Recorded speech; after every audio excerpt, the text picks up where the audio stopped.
And there we have it. The weekend's over. It's Monday, y'all, and we're glad you're here. Today, we're going to talk about the somewhat strange, if not perfectly not strange, Bedfellows of Disney and Criterion. Don't go anywhere. Previously on the Nerdy Ronin Network. What? Squeaky chair, what'd you say? Oh, we're live? Oh, crap.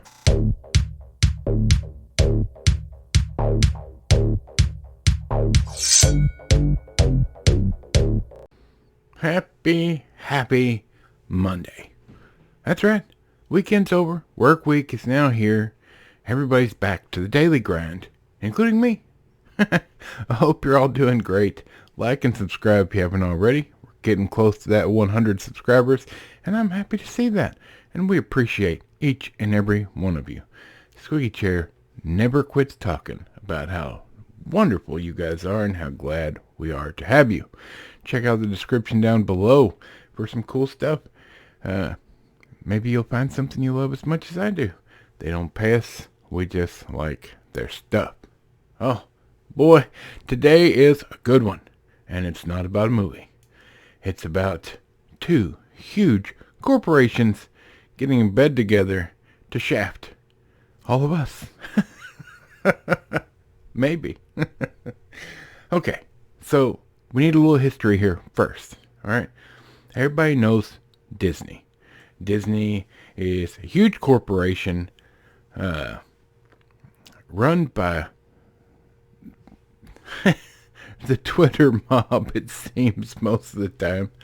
All right, the company, when it started out and was ran by Walt Disney, it was a huge talent pool, and they came out with unique and interesting movies, stories, and catered for children's movies, children's entertainment, and the stories were great. You don't have to like them all, but when you look back on Disney classics, they were always well done, quality products, huge amounts of talent involved, right? Everybody knows this. This is no secret. Over the years, the talent has dwindled away to nothing. But one thing is for sure, prices have gone up, and they already enjoyed gouging their own customers by putting their movies in the vault where you couldn't afford, or you couldn't buy them. They weren't available to purchase until they decided to let you have some. And so people jumped at it and bought higher priced items, movies, that they couldn't get on a regular basis. And it sounded like a good idea for the most part. But prices kept rising, talent kept dropping, and now here we are. Yes, they bought Marvel, and they did Marvel movies, and those made money. But if you look over the last few years, the talent has dwindled, the product is poor, and they're losing money. If you look at the original things they're bringing out, it's just retooling movies from the talent age of Disney. They're not coming out with original, unique ideas anymore. They're just retooling the classics because they're talentless hacks. So that's one company. All right. I'm not here to debate it. I'm just giving you some background. The other company is Criterion Collection. It was supposed to be a selection of movies they selected that people should see, or at least they shouldn't disappear into, the ether and not be seen. So it seemed like a good idea. They made a list, and every year certain movies would go on the list, and they would release those movies with special features special to the Criterion Collection. And for the most part, great idea. But once again, same thing has happened. Over the years, they've added more and more stuff, some of which I will argue does not even need to be on the Criterion Collection.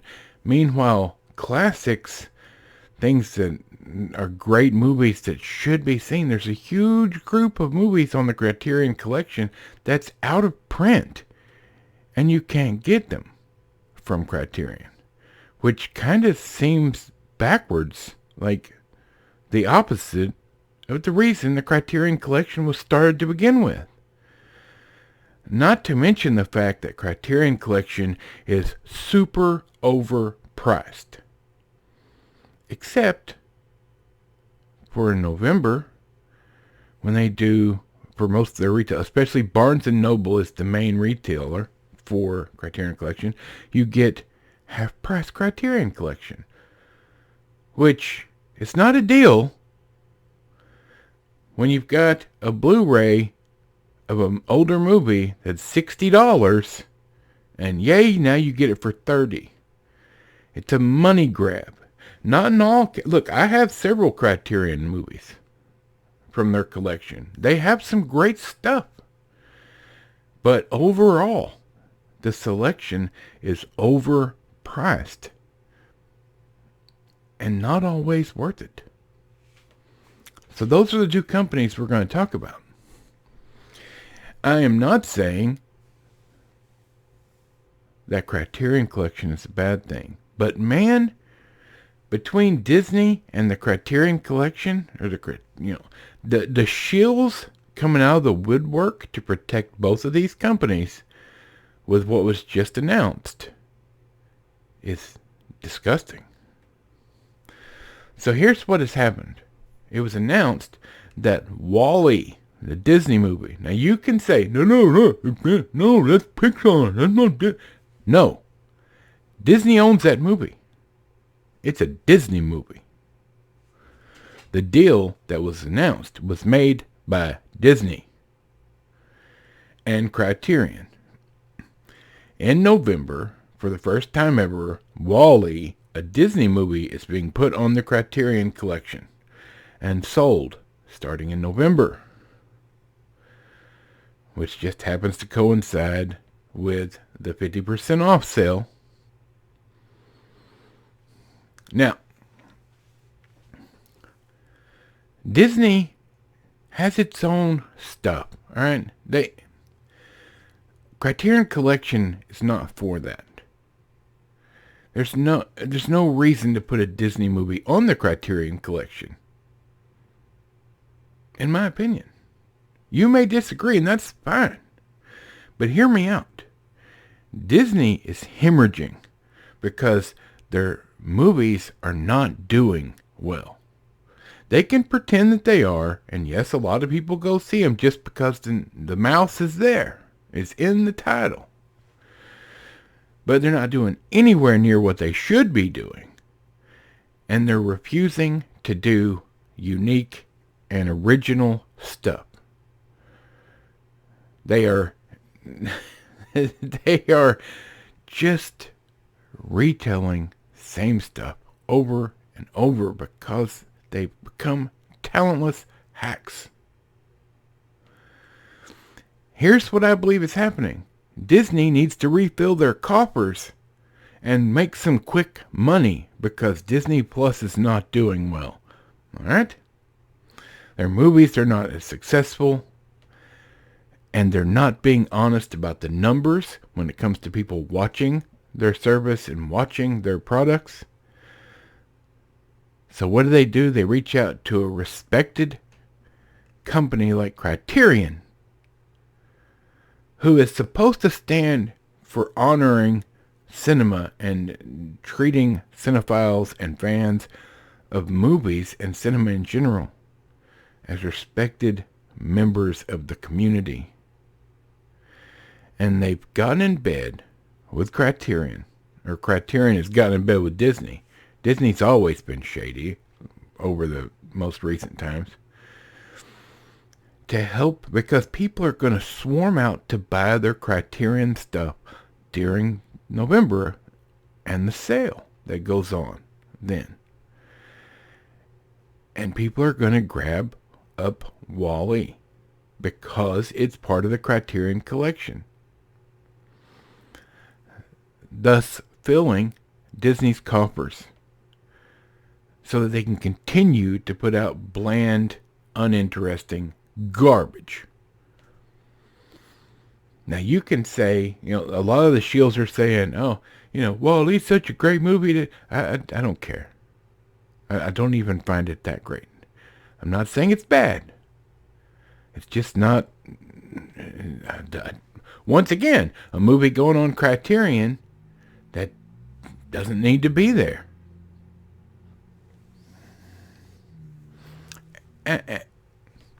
I'm not even really upset about it, but it needs to be talked. It needs to be looked at.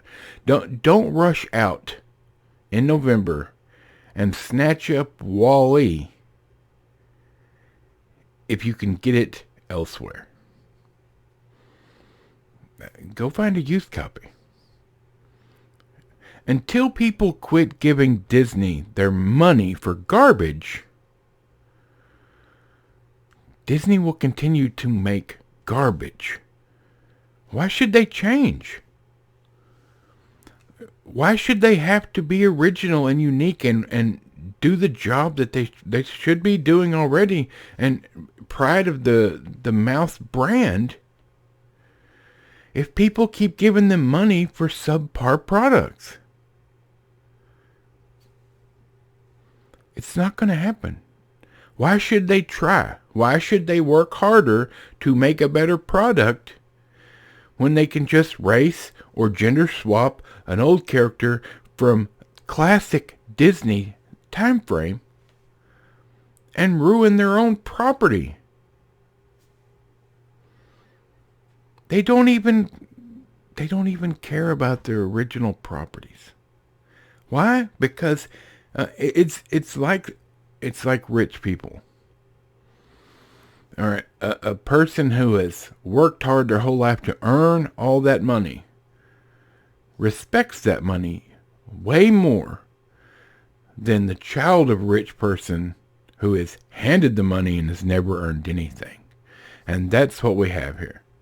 Disney no longer respects the original properties they have because they did not have a hand. The people in charge did not have a hand in making any decent original products. So they don't take care of it. They just throw it away willy-nilly. Hey, get excited about next product. It's become disgusting. It's been disgusting for a while. And I usually don't talk about this stuff because I don't want to be so negative. But I am completely disgusted at the Bedfellows of Criterion letting Disney use them to continue to make money when it's undeserved. If you want to go out and buy classic Disney stuff, great. The classic movies will always be... There's a reason they're called classic. But quit giving them their money just because of nostalgia. Because they're not earning anything anymore. It's awful. My opinion, y'all. That's it. That's it for this Monday. And Criterion. Man, I have lost respect in you. Not that you give a crap, and that's fine. I'm just some fat dude from Arkansas that buys your products on occasion. I sure am not one of those shills that has every Criterion movie and says they love them all. That's bullcrap. There is some junk in that. Nobody, you're not supposed to like there's over 1,500 movies in the Criterion collection from all over the world. No, nobody likes each and every one of them. You should have stayed honorable and remembered what you originally started the Criterion collection for. And having things out of print just to drive up the price on other markets makes you look like garbage. But that's neither here nor there. That's it, you guys. That's the Monday talk right there. On Wednesday, we're going to talk about a movie as usual. But I had to let you know what was going on. In my opinion, it's important. So there you have it. I hope you guys have a great beginning to the work week. I hope your day goes wonderful. I wish you all well. From Michael the microphone, Bob Squeaky Chair, and this fat, silly nerd. We will see you on Wednesday.